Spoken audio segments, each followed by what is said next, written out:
பாரதிய ஜனதா ஆளாத மாநிலங்களில் ஆளுநர் மூலியமா பாஜக அரசு மத்திய அரசு வந்துட்டு நெருக்கடி கொடுக்குது அப்படின்றது முதலமைச்சர் மு.க.ஸ்டாலின் குற்றச்சாட்டாக இருக்கு. அரசியலமைப்பு அதிகாரங்கள் மற்றும் குடியரசுத் தலைவர் ஆளுநரின் உத்தரவுகளையும் பிரிவு 142 கீழ் எந்த வகையிலும் மாற்ற முடியுமா அப்படின்னு ஒரு கேள்வி.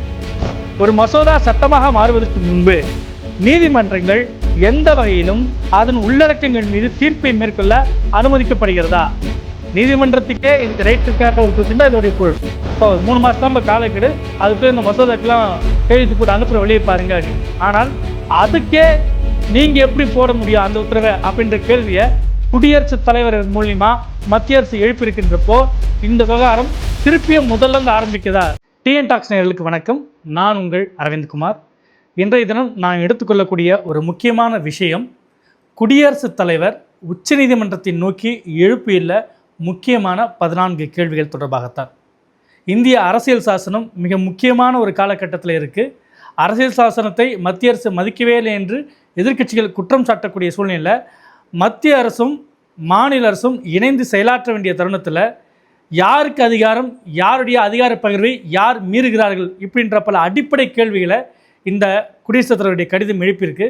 அது பற்றி தான் இந்த வீடியோவில் நம்ம விரிவாக பார்க்க இருக்கிறோம். வாங்க வீடியோக்குள்ளே போகலாம்.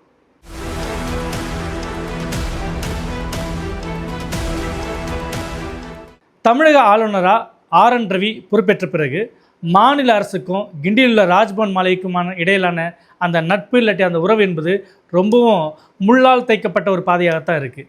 ஏனென்றால் சட்டசபையால் நிறைவேற்றி அனுப்பப்படும் மசோதாக்களுக்கு ஒப்புதல் தர வேண்டியது ஒரு மாநில ஆளுநருடைய அடிப்படை கடமை. ஆனால் ஏதேனும் ஒரு காரணங்களை காட்டி வித்ஹோல்டு, அதாவது அதை நிறுத்தி வைக்கிற ஒரு பழக்கத்தை RN ரவி அறிமுகப்படுத்துகிறாரு. அதுவும் தேதி குறிப்பிடாமல் மாதக்கணக்கில் ஆண்டு கணக்கில் அந்த மசோதாக்கள் கையெழுத்திடப்படாமல் ஆளுநர் மாளிகையிலேயே வைத்திருக்கும் போது அந்த சட்ட திருத்தத்தின் மூலமாக அந்த மசோதாக்களின் மூலியமாக மக்களுக்கு ஏதேனும் செய்ய நினைக்கக்கூடிய ஒரு மாநில அரசுடைய கடமையிலிருந்து அது பின்தள்ளி போகுது. அதனால் என்ன பண்ணுறாங்கன்னா, தமிழக அரசு வந்துட்டு ஒரு உச்சநீதிமன்றத்தில் ஒரு வழக்கு போடுறாங்க. என்ன வழக்கு? நாங்கள் சட்டசபையில் நிறைவேற்றி அனுப்பிய மசோதாக்களுக்கு ஆளுநர் RN ரவி ஒப்புதல் அளிக்கவில்லை, அவர் திருப்பி அனுப்பினார். மீண்டும் நாங்கள் மசோதாவை சட்டசபை மூலிமா நிறைவேற்றி அனுப்பும்போது 2வது முறையாக நிறைவேற்றி அனுப்பப்படும் மசோதாக்களுக்கு ஆளுநர் கையெழுத்திட வேண்டும் என்பது விதி. அதை மீறியும் அவர் காலம் தாழ்த்துகிறார் அப்படின்னு உச்சநீதிமன்றத்தில் ஒரு வழக்கு போடுறாங்க. உச்சநீதிமன்றமும் அந்த வழக்கை விசாரித்து தனக்குரிய சிறப்பு அதிகாரிகளை பயன்படுத்தி ஆளுநர் மாளிகையில் நிலுவையில் இருந்த அந்த 10 மசோதாக்களுக்கு ஒப்புதல் கொடுக்குறாங்க. கூடவே ஒரு முக்கியமான ஒரு விஷயத்தை சொல்கிறாங்க, காலக்கெடு நிர்ணயம் செய்ய வேண்டும். அதாவது மாநில அரசுகளால் நிறைவேற்றி அனுப்பப்படும் மசோதாக்களுக்கு குறிப்பிட்ட கால வரம்புக்குள்ள 3 மாதம் அப்படின்ற ஒரு காலக்கெடு நிர்ணயிக்கிறாங்க. 3 மாதங்களுக்குள்ளாக அதற்குரிய முடிவை எடுக்க வேண்டும் அப்படின்னு ஆளுநருக்கு சொல்கிறாங்க. ஒருவேளை ஆளுநரிடமிருந்து நேரடியாக குடியரசுத் தலைவர் நோக்கி அந்த மசோதா அனுப்பப்படும் பட்சத்தில் குடியரசுத் தலைவருக்கும் இந்த காலக்கெடு பொருந்தும். அதாவது 3 மாதத்திற்குள்ளாக மசோதாக்கள் மீது முடிவெடுக்க வேண்டும் என ஆளுநருக்கும் குடியரசுத் தலைவருக்கும் உச்சநீதிமன்றம் ஒரு காலக்கெடுவை நிர்ணயித்து தனது தீர்ப்பில் குறிப்பிடுது. இந்த காலக்கெடு தான் இப்போது மிக முக்கியமான பேசுபொருளாக மாறியிருக்கு. உச்சநீதிமன்றம் வழங்கிய இந்த தீர்ப்பை இந்தியாவுக்கே ஒரு முன்மாதிரியான தீர்ப்புன்ட்டு மாநில அரசு, தமிழ்நாடு அரசு வந்துட்டு கொண்டாடி தீர்த்தாங்க. கூடவே முதலமைச்சர் மு.க.ஸ்டாலினுக்கு மாநில சுயாட்சி நாயகர் அப்படின்ட்டு ஒரு விழாவும் எடுக்கப்பட்டு பட்டமும் வழங்கப்பட்டது. அதாவது மாநில அரசுகளுக்குடைய உரிமையை, மக்களால் தேர்ந்தெடுக்கப்பட்ட ஒரு ஆட்சியின் உரிமையை நிலைநாட்டப்பட்டது இந்த வழக்கு அப்படின்றது இதோட சாராம்சமாக எடுத்துக்கலாம். ஆனால் இந்த வழக்குடைய தீர்ப்பை கேள்விக்குறியாக்கும் விதமாக குடியரசுத் தலைவர் திரௌபதி முர்மு உச்சநீதிமன்றத்துக்கு ஒரு கடிதம் எழுதியிருக்கிறார். அந்த கடிதத்தில் என்னென்ன விஷயங்கள் குறிப்பிட்டிருக்கின்றதை இப்போ பார்ப்போம்.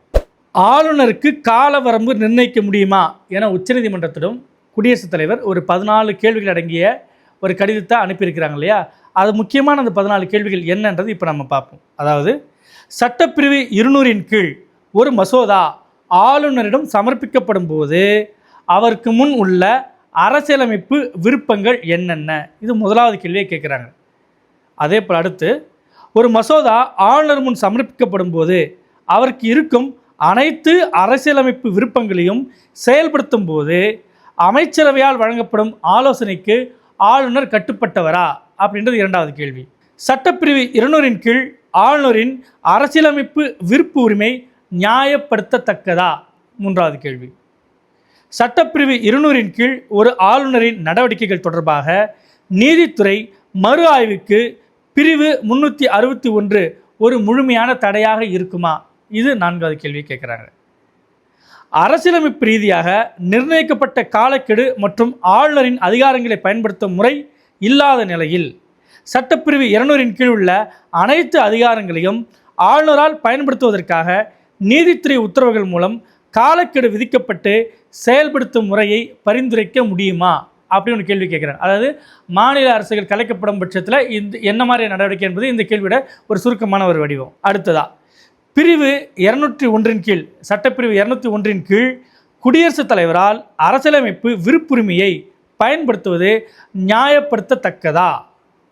அடுத்தது அரசியலமைப்பு ரீதியாக நிர்ணயிக்கப்பட்ட காலக்கெடு மற்றும் குடியரசுத் தலைவரின் அதிகாரங்களை பயன்படுத்தும் முறை இல்லாத நிலையில் சட்டப்பிரிவு 201 கீழ் குடியரசுத் தலைவரின் விருப்புரிமையை பயன்படுத்துவதற்கு நீதிமன்ற உத்தரவுகள் மூலம் காலக்கெடுவை விதிக்க முடியுமா?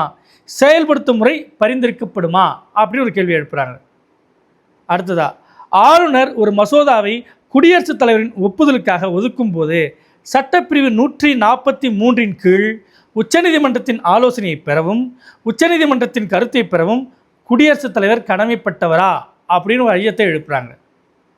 ஒரு மசோதா சட்டமாக மாறுவதற்கு முன்பு நீதிமன்றங்கள் எந்த வகையிலும் அதன் உள்ளடக்கங்கள் மீது தீர்ப்பை மேற்கொள்ள அனுமதிக்கப்படுகிறதா?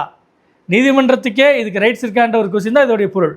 மாநில சட்டமன்றத்தால் இயற்றப்பட்ட மசோதா ஆளுநரின் ஒப்புதல் இல்லாமல் சட்டமாகுமா அப்படின்னு கேள்வி கேட்குறாங்க. ஆளுநரே கூடாது என்பதுதான் தற்போதைய காலகட்டத்துடைய பெரும்பாலானுடைய விருப்பமாக இருக்குது.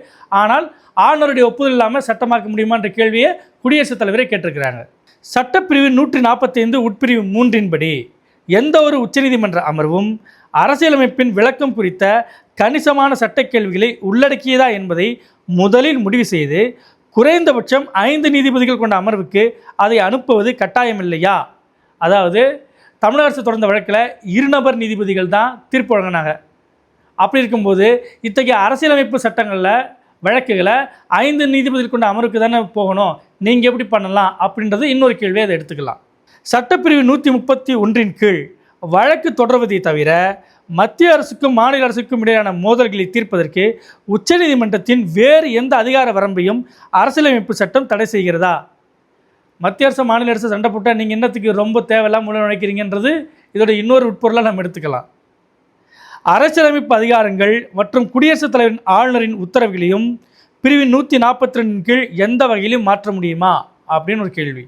கடைசியாக முரணான உத்தரவுகளை பிறப்பித்தல் ஆணைகளை பிறப்பித்தல் வரை சட்டப்பிரிவு 142 நீட்டிக்கப்படுகிறதா அப்படின்ற ஒரு முக்கியமான ஒரு 14வது கேள்வி எழுப்பியிருக்கிறாங்க. ஒட்டுமொத்தமாக அவங்க என்ன கேட்குறாங்க அப்படின்னா, ஆளுநருக்கும் குடியரசுத் தலைவருக்கும் மசோதாக்களுக்கு ஒப்புதல் வழங்க காலக்கெடு நிர்ணயிக்க உங்களுக்கு உச்சநீதிமன்றத்துக்கு அதிகாரம் இருக்கா? அரசியலமைப்பு சட்டத்திலேயே அதற்கான வரம்புகள் குறிப்பிடப்படாத போது உச்சநீதிமன்றம் எப்படி இதில் தலையிட முடியும் அப்படின்றது அவங்களுடைய ஒரு கேள்வியாக இருக்குது. பாரதிய ஜனதா ஆளாத மாநிலங்களில் ஆளுநர் மூலியமாக பாஜக அரசு மத்திய அரசு வந்துட்டு நெருக்கடி கொடுக்குது அப்படின்றது முதலமைச்சர் மு க ஸ்டாலின் குற்றச்சாட்டாக இருக்குது. மேலும் பாஜக ஆளாத மாநிலங்களில் கேரளா, மேற்கு வங்கம் இத்தகைய மாநிலங்கள்லையும் இது போன்ற ஒரு குற்றச்சாட்டுகள் அந்தந்த முதல்வர்களாக எழுப்பப்படுது. அப்படி இருக்கும்போது அதுக்கு ஒரு ரிலீஃப் மாதிரி, அதுக்கு ஒரு தளர்வு மாதிரி உச்சநீதிமன்றம் ஒரு தீர்ப்பு கொடுத்தாங்க. இப்போ 3 மாதம் தான் இப்போ காலக்கெடு, அதுக்குள்ளே இந்த மசோதாக்கெல்லாம் கையெழுத்து போட்டு அனுப்புகிற வழியை பாருங்கள் அப்படின்ட்டு. ஆனால் அதுக்கே நீங்கள் எப்படி போட முடியும் அந்த உத்தரவை அப்படின்ற கேள்வியை குடியரசுத் தலைவர் மூலிமா மத்திய அரசு எழுப்பியிருக்கின்றப்போ இந்த விவகாரம் திருப்பியும் முதல்லேருந்து ஆரம்பிக்குதா? இந்த வடிவேல் சொல்லுவார்ல, மீண்டும் மீண்டுமா அப்படின்ற மாதிரி ஒரு வழியாக மசோதாக்கு காலக்கெடு முடிஞ்சுது, அவர் போடுற கையெழுத்தாக போட்டு தான் ஆகணும் அப்படின்னு எல்லாம் இயல்பு நிலைக்கு திரும்பும்போது கோட்டெல்லாம் அழிச்சிட்டு முதல்லேருந்து கோடு போடுவோம் அப்படின்ற மாதிரியான விஷயங்கள் ஆரம்பிக்கிறது எந்த வகையில் ஜனநாயகத்துக்கு சரின்னு தெரியல. இதே கருத்தை வலியுறுத்தும் விதமாகத்தான் முதலமைச்சர் மு க ஸ்டாலின் இந்த குடியரசுத் தலைவருடைய இந்த 14 கேள்விகள் அடங்கிய இந்த கடிதத்திற்கு தன்னுடைய கண்டனத்தை பதிவு செய்கிறார். அவர் என்ன சொல்கிறாருன்னா, பாரதிய ஜனதா ஆளாத மாநிலங்களில் ஆளுநர் மூலியமாக மத்திய அரசு நெருக்கடி கொடுக்குது, அதற்கு உத்வேகம் அளிக்கக்கூடிய வகையிலும் இந்திய அரசியல் சாசனம் அதிகார பகிர்வை வழங்கியிருக்கு, அந்த அதிகார பகிர்வை முறியடிக்கும் விதமாகவும் தான் இந்த கேள்விகள் இருக்குது. அப்படி பார்த்தா மீண்டும் இது ஆரம்பத்தில் இருக்கிற மாதிரி ஆளுநர் எப்போனா கையெழுத்து போடலாம், எவ்வளோ நாள் ஒன்றா இழுத்தடிச்சிட்டு போகலாம் அப்படின்ற மாதிரி ஒரு நிலைக்கு போயிடுமோ அப்படின்ற ஒரு ஐயத்தை, ஒரு கேள்வியை, ஒரு வழியை அவர் அந்த அறிக்கையில் பதிவு பண்ணுறார். ஒட்டுமொத்தமாக நம்ம இப்படி புரிஞ்சிக்கலாம், ஆளுநருடைய பதவியே வேணுமா வேணாமான்ட்டு ஒரு கேள்வி எழக்கூடிய ஒரு காலகட்டத்தில் ஆளுநருக்கு மசோதாக்களுக்கு ஒப்புதல் அளிக்கக்கூடிய இந்த காலக்கெடு நிர்ணயம் எந்த அளவுக்கு முக்கியமானது அப்படின்றது ஒரு எல்லா மாநில முதலமைச்சர்களும், பாரதிய ஜனதா ஆளக்கூடிய மாநில முதலமைச்சர்களும் சேர்ந்து எழுப்ப வேண்டிய கேள்வியாக இதை நான் பார்க்குறேன். அதே போல் 1951 அரசியலமைப்பு சட்டத்தில் நான் முதலாவது திருத்தம் கொண்டு வந்தது தமிழ்நாட்டில் இருந்து தான். அப்படி பார்க்கும்போது அதே வரிசையில் ஆளுநர் என்ற பதவியே தேவையா இல்லையா அப்படின்ற ஒரு சட்ட திருத்தத்தையும் தமிழ்நாட்டிலிருந்து ஒரு குரல் ஓங்கி ஒலிக்க வேண்டிய காலமாக இதை நான் பார்க்குறேன். இது போன்ற அரசியல் ரீதியான முழுமையான விரிவான தகவல் அடங்கிய பல்வேறு வீடியோக்களை நம்ம டிஎன் டாக்ஸ் யூடியூப் சேனல்லையும் டிஎன் டாக்ஸ் இணையதளத்திலையும் நீங்கள் பார்க்கலாம். நன்றி, வணக்கம்.